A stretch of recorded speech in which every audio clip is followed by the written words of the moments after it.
Welcome to the story. Don't forget to like, subscribe, and support me.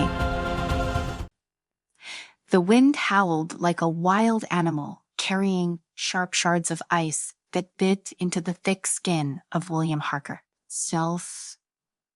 The alien polar landscape stretched out before him, an endless sea of white. It was desolate, cold, and unrelenting, much like his life now. After 2 terms as President of the United States, this frozen wasteland had become his retreat from a world he no longer understood. The frostbitten horizon was simpler, cleaner, and devoid of the betrayals and compromises that had eroded his faith in humanity. The small cabin he debuilt from local materials stood behind him, barely visible through the swirling snow. Inside was a hearth that had long gone cold in a single chair positioned beside a large window. From there, he would sit for hours watching the ice and sky blur together in a constant dance of white, a dance that matched the monotony of his thought. Solitude had suited him. At first out here, he had time to think about the decisions he had made, the regrets that weighed on him like lead, and the faces he couldn't forget, faces of people who had trusted him to lead, to protect. But time had a way of turning reflection into stagnation, and now even the icy winds couldn't shake him from his inertia. Harker leaned on the railing outside his cabin, feeling the weight of the years press down on his broad shoulder. His graying hair was hidden beneath a fur-lined hood, and his breath came in slow clouds of mist. A faint beep from the old comm device strapped to his wrist pulled him out of his thought. It was an antiquated piece of technology, but one of the few connections he still allowed himself with the world he'd left behind. He stared at the screen for a moment, ignoring the blinking light. No one contacted him out here unless it was an emergency, and frankly, emergencies were no longer his concern. The world had moved on without him. But the beeping persisted, an insistent reminder that something wasn't right. With a deep sigh, Harker tapped the screen. The voice on the other end was filled with panic. "Mr. President, we need you." He recognized the voice immediately. Julian Torres, his former Secretary of Defense, sounded breathless, like he'd been running. Harker's jaw tightened. "I'm not the president anymore, Julian. You know that it doesn't matter. You're still the only one who can help us, or this, or Harker attack." The former president frowned. The word attack was a heavy one, but it wasn't enough to stir him just yet. He had seen wars come and go, political powers rise and fall. Attacks were common, but the tone in Julian's voice was different. This was something worse. Harker leaned back against the railing, letting the icy wind batter his face. "Tell me what's happening." Harker finally said, his voice low. "It's a climate weapon, something we've never seen before. It hit us 2 days ago. No one knows where it came from, but the entire planet has been thrown into chaos. The temperature dropped by 50 degrees overnight. We were looking at a permanent winter unless we act. No. Millions are already dead and more are dying every hour. We ran out of time." Harker's breath caught in his throat. A climate weapon. The idea wasn't new. During his presidency, there had been whispers of rogue nations experimenting with weather manipulation technology. But those had been little more than rumors, scientific nightmares that no one ever thought would come to fruition. "Why are you calling me Torres? I am not a scientist. I am not a general anymore. What can I possibly do?" There was silence on the other end, a hesitation that sent a chill through Harker, deeper than the cold around him. Julian Sankey's next words came with the weight of desperation. "Project Aurora." Harker's heart pounded in his chest. The name brought back memories he had tried to bury. Aurora had been his brainchild, a last-ditch effort to control Earth's climate through advanced energy manipulation. It had been a controversial project, riddled with political infighting and sabotage from corporate interests. The tech had been groundbreaking, but too dangerous, according to his opponent. Aurora had been shelved in the final year of his presidency, never seeing the light of day. It was shut down for a reason, Harker said, though the argument sounded weak even to his own ear. Julian's voice turned sharp. "We don't try this anymore. We can either watch the planet die or we use Aurora to reverse what's happening. You know this tech better than anyone. You're the only one who can make it work. Please come back. The world needs you." Harker clenched his fist. The world had needed him once before, and he'd failed to deliver. He could still see the headlines in his mind, the accusations, the investigations, the way people had turned against him. His presidency had ended in disgrace, not triumph. "I'm not sure I can help," Harker muttered, but even as he said it, a part of him knew the truth he had to try. "There's a military transport en route to your location now, Julian said. You don't have to make the decision yet, but if you re-coming, you've got about 20 minutes before the weather grounds all flight. Harker didn't respond. He simply disconnected the call and turned toward his cabin. The fire had long since died out, but there was warmth inside nonetheless. Harker stood in the center of the small room, staring at the empty hearth. It had been easy to escape here to let the world forget about him, but now it seemed the world had come knocking again. For a moment, he considered ignoring the call for help. He had done enough for Earth, 2 full terms in office, 2 terms of stress, battles, and losses. But as the wind howled outside, he couldn't shake the feeling that this was different. This was personal. The frozen wasteland outside his window was spreading across the planet, turning cities into tombs of ice. And deep down, Harker knew that if he didn't act, there would be no one else who could stop it. He grabbed his coat from the hook by the door and pulled it tightly around himself. Outside, the storm was still raging, but he had lived with storms for years. This one would be no different. As he stepped out into the biting cold, the distant hum of an approaching transport could be heard over the wind. Harker climbed into the waiting transport, the door sealing shut behind him with a hiss. The heat blasted him as soon as he entered, and he peeled off his coat, tossing it to the side. The pilot didn't speak, simply nodding at him before powering up the engines and lifting off from the icy ground. The cabin was small, utilitarian, no frills, no comforts, just functional. Harker strapped himself in and leaned back, closing his eyes as the hum of the engines filled the space around him. His mind raced as the transport cut through the storm. Project Aurora. The memories of the project surged back like a wave. The endless meetings with scientists, the heated debates with politicians, the sleepless nights spent poring over data. It had been his legacy, or at least it was supposed to be a way to save the planet from itself.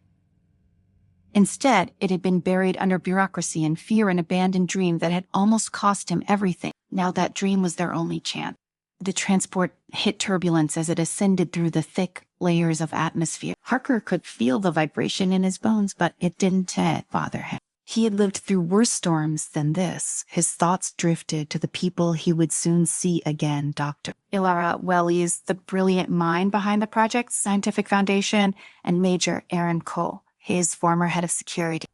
Both had been loyal to him, even when others had turned away. As the transport leveled out, the pilot's voice crackled over the intercom. Piatata to the main base is 30 minutes, Mr. Harker. Harker nodded, even though the pilot couldn't see him. He felt the weight of responsibility settling over him again, a burden he had almost forgotten. The world was in chaos, and somehow it had fallen to him to fix it once more. The minutes dragged on as they flew over frozen wastelands, cities encased in ice, and entire regions transformed into glittering death traps. The world was suffocating under the weight of the endless winter, and with each passing mile, Harker could see the extent of the devastation. When they finally arrived at the base, Harker stepped off the transport into a bustling command center. The place was a stark contrast to the cold, desolate world outside. Engineers, soldiers, and scientists rushed through the halls, their faces etched with urgency and fear. Screens lined the walls, displaying maps of the planets, most of them covered in shades of blue and white. Julian Torres was waiting for him at the entrance, his expression grim. Harker hadn't seen him in years, but the years hadn't been kind to either of them. Julian looked older, more haggard than Harker remembered. His hair had thinned, and the lines around his eyes had deepened. "Good to see you made it," Julian said, his voice tired but relieved. "And we didn't have much time." Harker nodded, following Julian through the maze of corridors toward the command center. Inside, Dr. Elora Wells stood in front of a massive screen, her hands flying over the control panel as she worked to make sense of the data pouring in. She looked up as they entered, her eyes locking on Harker. "Mr. President," she said, using the title out of habit more than respect. "Here I am. Glad you were here." He gave her a tight smile. "I am not the president anymore. Elora, let's get to work." Without another word, Elora turned back to the screen, pulling up the latest report. The image that appeared was enough to send a chill down even Harker's spine. Earth was a planet in the throes of death. Temperatures had dropped to catastrophic levels across every continent, and the projections were clear. If they didn't reverse the effects soon, the planet would freeze beyond recovery. "The climate weapon used on us is unlike anything we've ever seen," Tyler explained, her voice steady but urgent. It's not just altering the weather, it's manipulating the entire planetary atmosphere on a molecular level. The weapon's origin is still unknown, but we believe it was designed to mimic natural processes, making it incredibly difficult to reverse. Harker studied the data. It was worse than he'd imagined. The weapon had been designed to be self-sustaining, constantly feeding off the planet's natural climate systems to perpetuate the cold. It was a perfect storm, and it would only grow stronger with time. Can Project Aurora stop this? Harker asked, his voice quiet but firm. Aurora hesitated, her fingers still on the controls. It's in our best shot.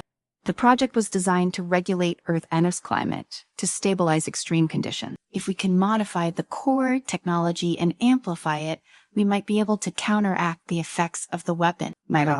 Harker pressed. It's a gamble, Julian interjected, stepping forward. Dear, that's the only one we've got. Harker said days shifted between them. They were right. There was no other choice. If they didn't act, the planet would become a frozen wasteland, uninhabitable by any form of life. What do you need from me? Harker asked, his voice hardening with determination. We need your authorization to restart Project Aurora 11 said. It's still classified at the highest level, and without your approval, we can't access the facilities or resources needed to reactivate it. Dear Harker, didn't he hesitate? Till you have it. Do whatever it takes. Elera nodded, turning back to the console. We've already started gathering the necessary personnel, but the real challenge will be getting the equipment online in time. We've reoperating on borrowed time, and the longer we wait, the stronger the storm becomes. Then let's not wait, Harker said, his voice resolute. The command center buzzed with activity as Elera and her team scrambled to implement the reactivation process. Harker watched the chaos unfold around him, feeling a familiar sense of control slipping back into his hand. It was strange after so many years of isolation to once again be in the middle of a crisis, to feel the weight of responsibility pressing down on him. But this time there was no room for failure. As the hours passed, the team made progress. Data streams flowed across the monitors, showing the real-time impact of their effort. But even with their best minds at work, it was clear that time was running out. The storm was intensifying, and the planet was plunging deeper into its icy grave. Suddenly, alarms blared across the command center. Red lights flashed, and the room fell into a tense silence. Harker looked at Ilara, who was already scanning the readout. What is it? His voice tight with anticipation. We were detecting sabotage, Liliokra said, her fingers flying across the key. Someone's been tampering with the systems. If we don't fix this, Aurora will be useless. Harker's blood ran cold. Sabotage, it was the last thing they needed. But before he could react, the room erupted into chaos. Soldiers rushed into position, and the security team scrambled to secure the base. We have to find the source, Julian said, his voice filled with urgency. And if we don't stop them, all of this will be for nothing. Harker's mind raced. Sabotage meant there were enemies within their ranks, people who wanted to see the planet fall. And whoever they were, they had access to the most sensitive systems in the facility. He grabbed a comm device from a nearby table, barking orders into it. Lock down the base. No one gets in or out. Find whoever is responsible and neutralize them. As the security team moved into action, Harker turned to Ilara Salakar. Can you still activate Aurora? It's going to be close. She replied, her hands never leaving the controls. If we can stop the sabotage, it might all be over. Harker nodded grimly. They were out of time.